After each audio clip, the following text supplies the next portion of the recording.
at makakasama na natin ating espesyal na bisita. Excited na po ba kayo makilala siya? Alright, sabay-sabay natin. Please welcome.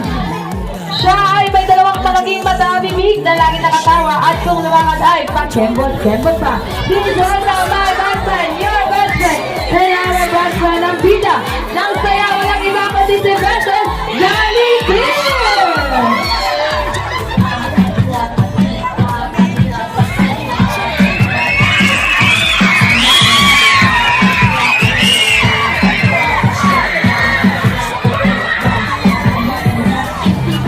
Come give me something I can